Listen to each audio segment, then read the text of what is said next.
Hey guys, welcome to this week's podcast episode. And I've got a fantastic guest for the audience today, Dr. Tracy Gapin. He's a former retired urologist and now he's in the longevity space.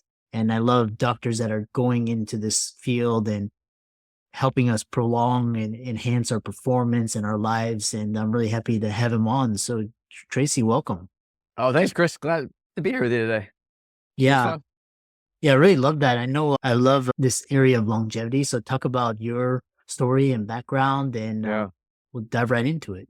sure. Yeah, thanks. So as you mentioned, have a background in urology. I spent 23 years in urology in a very busy practice, high volume group here in Sarasota, Florida. And about halfway through my time there, I woke up one day and found that I was not in very good health or shape myself. I was about 30 pounds overweight. Mm. Felt like crap, wasn't sleeping well, certainly wasn't eating well or working out or training or doing any of the things I was supposed to be doing. And went to see a concierge doc here in town for my first physical ever. This was at the age of 40. Mm. And it was a very eye-opening experience. Felt very vulnerable as I realized that I needed a lot of help. And what was eye-opening for me more than anything was the fact that he didn't have many answers for me other than just simply lose weight, exercise, eat some vegetables, and put you on a statin if your lipids don't get better. And I didn't know much at the time. As a urologist, my focus was prostate cancer, doing robotics, doing minimally invasive treatment, and MRI-guided biopsies, and all kinds of cutting-edge cool prostate work, and robotics, and vasectomies, and men's health stuff, but I didn't really know anything about, like, longevity or optimization or weight loss, energy, hormones. And I was prescribing testosterone at that point for 15 years, and I realized that I didn't really honestly know what we were doing. And so I went back to school for selfish reasons for myself, and I learned about hormones, I learned about epigenetics, and learned how to actually read genetics and apply those to health, and learned about functional medicine, learned a lot of regenerative stuff, went to A4M and AMMG and learned through seeds about peptides and IFM and Kalish Institute for Functional Medicine. And I put all this stuff together and I'm like, holy cow, I found, first of all, my passion for medicine again, because I was really getting frustrated and disillusioned with urology and the bureaucracy, the BS that goes along with running a practice. And I was able to really turn my health around as well by finding what I needed to do for myself. And so I started sharing this stuff with my patients and realized that I was onto something here when I was much more interested in doing that than doing the urology work. And so I gradually over time was spending more and more time focused on precision medicine, longevity optimization, whatever you want to call it, that I realized that was my passion and my true purpose in life, really. And so I did what any sane doctor would do, and I just quit. I jumped off a cliff and I said, I'm leaving urology and I'm not looking back. And I canceled all my insurance contracts. I left my group. I gave them a 1 year notice, dropped all insurance plans. I'm on any insurance, Medicare or any other coverage policies. And I launched Gapin Institute 4 years ago, and we're exploding now and we're doing so well. And it's fun. And I love what I'm doing. And I have an amazing team around me and we're growing so fast. And man, it's all about just following your heart and your passion and finding what you love to do. And I remember the days that I would go into the hospital, and it was every day. In urology, every night you're in the hospital for a stone or hematuria or catheters not draining, whatever. All the BS that would drive me crazy. And I walk in the hospital, I was a different person. I was an angry, bitter man. I hated to be there. I didn't want to be there. And I know it affected my relationship with my patients. I know it did because I didn't want to be there. And now I freaking love what I do. It's just so fun. Yeah, really, because I know a lot of doctors, Peter Attia and Peter Diamandis, and this area of longevity is really interesting because I'm listening to podcasts and they're like talking about diet, fitness, nutrition, and all of this, and it reminds me of very early days, getting enough sleep, drink enough water, and these are the obvious. So once you and the pioneers are actually like the science and supplements and the biometrics, it's going to be really interesting. Yes, and there's so many different tangents. So one thing is talking about is this dichotomy between the longevity and there's this battle with the existing medical industrial complex with the insurance. They're like, this doesn't work, and then it's actually Yeah. working. So talk Yeah. about it. Yeah, sure. I look back to our days in medical school, and this is very relevant to answer your question, I promise. And I think back to medical school, we're taught about pathophysiology and we do gross anatomy and the cadaver dissection, all that kind of stuff. But in reality, what we're really taught, if you go back and think about it, is we're taught find the diagnosis, and this is the drug to treat it. Just diagnosis, drug, maybe diagnosis, surgery, diagnosis, drug. And so we're taught all the different drugs to use. And now I wonder how much the pharmaceutical companies were involved, had to the influence when it comes to our training. And I'm very suspicious that there was a lot of money behind the scenes that we never knew was going on there, because that's how we were taught. And looking at our healthcare system today, how broken it is, and it's all about just treating diagnosis with drugs and the polypharmacy that we see every patient on.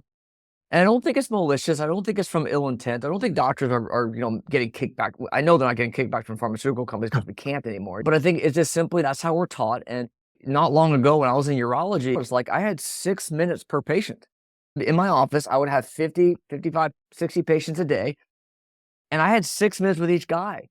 Am I going to talk to him about nutrition and sleep and tracking sleep with wearable technology and blood sugar tracking and all kinds of cutting edge peptides? No, I'm going to talk about his prostate. I'm going to look at his PSA. I'm going to give him his Flomax or talk about scheduling a biopsy or look at his prostate MRI or whatever and move on, because that's all I had time for. And every other specialty can relate to this, how you get so siloed into your specialty and you only have this much time because insurance is only paying you enough that you got to make it up in volume. And the whole system is broken. It's entirely broken. Doctors are miserable. Patients aren't getting results. Prices keep going up and it's just getting worse. And I just think it's failing. Yeah. Yeah, it's so moving on, which is this area you talk about, especially with urology, and you talk about the men's health is in crisis and what is a men's health crisis? What are the factors? And Yeah. then talk about testosterone levels. Yeah. So one of the things that's not really talked about is the men's health crisis, I call it. And what I mean by that is studies have shown there's 3 longitudinal studies. There's the male Massachusetts aging study here in the US, and there was a similar study in Sweden and Finland. You can look it up or reach out to me. I'll give you the references. All 3 of these were longitudinal studies, 20 to 30 years in duration, that simply followed levels. And what all 3 of them found, same exact findings, testosterone levels, specifically free testosterone, which is the testosterone we care about, is about 50%, it's technically 45% lower now than it was 20 years ago. And it's dropping by about 1% a year worldwide. So free testosterone is dropping about 1% a year, 50% lower than it was 20 years ago. Fertility is the same, about 50% lower than it was 20 years ago. And I believe it's from the same pathophysiology affecting the gonads and endocrine disruption to the testicles. So we see that obesity is on the rise. We see that over 3/4 of men are either overweight or obese. And recent studies have shown that for the first time in a long time, lifespan is decreasing. We're dying younger. And so I think it's very clear that what we're doing isn't working. I feel that the healthcare system is broken, as we talked about. And when it comes to men's health, which is really my passion and focus, how men are so lazy when it comes to health. Men wait till there's a problem, and if it ain't broke, don't fix it. When you talk about being proactive or preventive, men don't care about stuff. They wait until it's too late. And so what I'm really focused on is shifting that paradigm and getting guys to pay more attention to it, to wake up and do the work, to talk about advanced diagnostics, to find what are those blind spots that are lurking just under the surface and address them before they become a problem. Yeah. Yeah. We know because there's other physicians that are focused on women's health and female health and Yeah. reproductive health. So the next question I have for you is how your program, you have a G1 program. And you mentioned is growing. Is it products, services? Is it coaching? Talk about your approach and your models and helping patients. Yeah, thank you. So what we do at Gapin Institute is, first of all, I run the team, but it's the team that makes it all work. And what I've recognized is that it's not just one thing. Guys are looking for that magic pill. Give me testosterone, give me the magic peptide. And the answer is not that simple. It involves first finding those blind spots. And Bob Harper, great story I'll share. He's the fitness trainer on that TV show, The Biggest Loser. And he looks like the epitome of good health. We all aspire to look like Bob Harper. He's teaching people how to lose weight and get in shape. A couple of years ago, at the age of 51, Bob Harper had a massive heart attack, almost killed it. Mm-hmm. His issue was massively elevated LP little a. Not a lab that's typically ever checked by primary care, not a lab that's even understood or known by most doctors in traditional healthcare. But for Bob Harper, it almost killed him. Uh-huh. Example of a guy who looked like he was in the best shape of his life. And everything we do, all of our programs start with advanced diagnostic testing. So this is blood lab panels, taking a deep dive into cardiovascular risk, things like Lp(a) and ApoB and Lp(PLA2 and other markers that are never checked when it comes to cardiovascular health. Complex hormones, not just TSH, looking at free T3, not just testosterone, but free testosterone, looking at DHEA. We look at nitric oxide and all these other hormones that most docs don't even know how to check or what the levels mean. We then take a deep dive. So by this, I mean looking at genetics. And we use genetics to understand things like what food should you eat? What food should you not eat? It's actually surprising to most people, but for some people, keto's not effective. For some people to lose weight, have better energy, they need more carbs, not less. And genetics can help us understand that. For some people, based on genetics, you don't want to be eating a lot of saturated fats. And so maybe carnivore or keto or anything where you're eating a lot of red meat may not be best for your genetics, and that may increase your risk of cardiovascular disease. Genetics can help us. Functional testing, looking at the gut. Geez, how many times were we taught in medical school or residency or training, Chris, about the microbiome? Never. But the microbiome controls everything. Our gut controls the entire body. It controls our metabolism, our hormones, our immune system. Everything is somewhat in some way affected by the microbiome. And so we test for that because it has such a big impact on things. I'll see guys who, one of my clients, he's a race car driver. No kidding. Race car driver comes in because he finds on the track, racetrack, he can't make decisions quickly enough, like brain fog. Something's off when it comes to making turns, and he's just slow to react to decisions. Come to find out that he had major gut issues, microbiome issues, and he had food sensitivities to bananas and coffee. Now, guess what Marco was eating for breakfast every morning? Bananas and coffee. We fixed his hormones, didn't really change anything. We cleaned up his gut a little bit, and it helped a little bit. But when we got rid of those two offending agents temporarily, he was like, a light switch went off. Yeah. Stuff like that you'll never find in traditional healthcare that makes all the difference in the world for these guys. We have a guy who, for the last year, he's been complaining of this dense fatigue, low energy. Come to find out, he has massive mold levels that were detected through GI testing and then organic acid testing, which helped us find mold, which was the source of his problem. You go to primary care, they're going to give him all kinds of antidepressants and tell him he just needs to sleep better and maybe give him testosterone or whatever, but that wasn't the answer. So it all starts with the advanced diagnostic testing, finding your blind spots and taking a deep dive. And that's where the magic happens, Chris, because that's where you can find what's right for you and what's right for the next guy. And everyone's different. Yeah. And I really believe one size fails all, and that what's right for one guy is wrong for the next. And I hate going on Twitter and Reddit and seeing all these people battling over the perfect diet or perfect supplement stack or this or that. It depends on your testing. So when we design a blueprint for someone that incorporates nutrition and sleep stack and fitness programming and hormones and peptides and supplements and you name it, it's all individually customized based on what that person needs, based on the diagnostic testing, because that's where it all starts. Yeah. And then the fourth step of my process is the data. So I'm a huge believer now in the magic of wearable technology data to track things like sleep. Oura Ring, for example, is great to track sleep quality. You can track heart rate variability, which is a marker for stress, a surrogate for stress that high performers say they don't have, but they do. We can track blood sugar with CGM blood sugar monitors, not just for diabetics anymore. We can track intake. We can track body composition, all these cool data points that help us understand if what we're doing is working or not. Again, traditional healthcare is just not doing any of that stuff.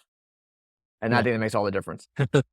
Yeah, it's interesting. It's really interesting because I was hearing like a blood test or these scans, imaging that can personalize and tailor some of the most advanced techniques to optimize your fitness and your nutrition and all of these that you were talking about. Health diagnostics, what are the most critical diagnostic tests that men should be taking regularly? How often should they be checked to stay on top of their health? Yeah. Some of the labs that are not often checked for men, first of all, free testosterone. So often men will come in and they've never had it checked, or they've only had total testosterone checked. Very common for primary care to just check total. A caveat here, the reason I'm bringing this up is when you look at the lab slip, the right side of the page has a reference range, right?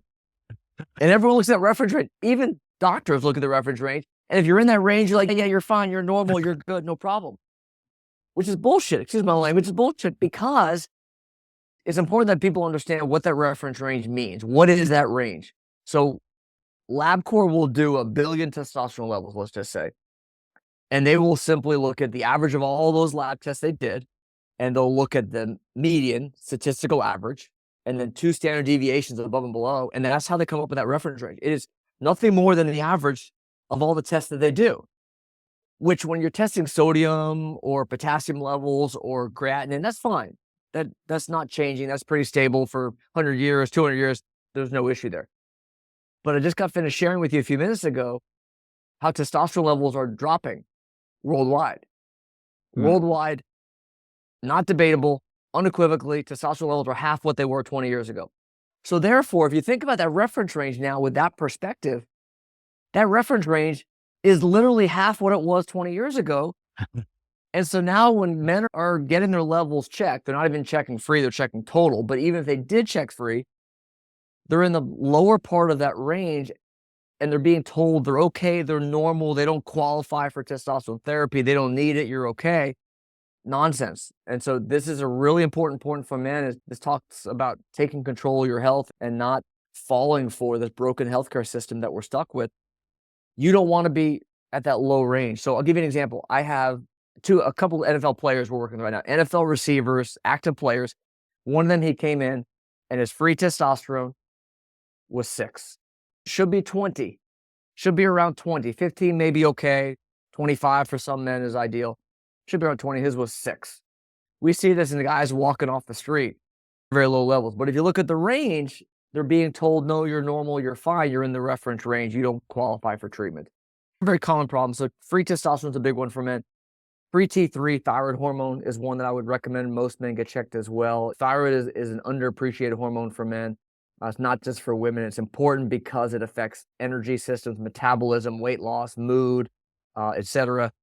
It also helps with gut health, and gut affects thyroid. They go yin and yang, so to speak. DHEA sulfate is another key hormone for men. It's a precursor to testosterone, but it has its own important functions as well, especially mood, energy, metabolism, counteracts cortisol.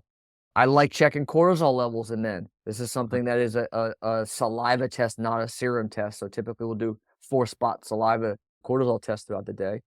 Mentioned microbiome testing. I think that's important. Cardiovascular testing, I mentioned. We know that without question that cardiovascular health, cardiovascular disease is the #1 cause of death in men and women still.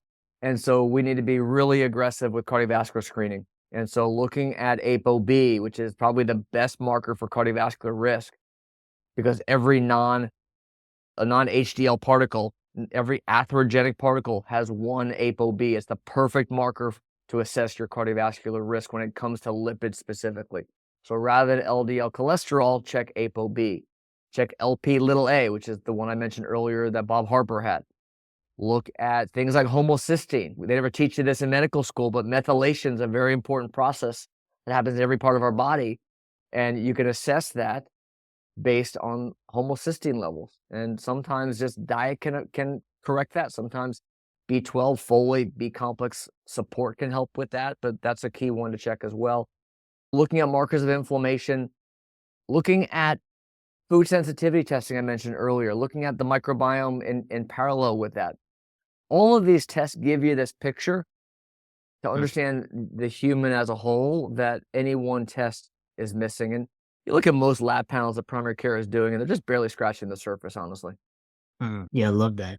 It's amazing just how much, if you applied just the modern science and research into it, how much improvements. I know the other question I have is that there's this, every time I leave the United States for an extended period, I feel like the food quality is better. Here in the United States, there's a food poisoning and there's obesity, and just like you see people on medications just everywhere, and there's, so what, nutrition wise, how should we be thinking? I know it's like the fruits, vegetables, but I'm just curious to Yeah. hear your thoughts.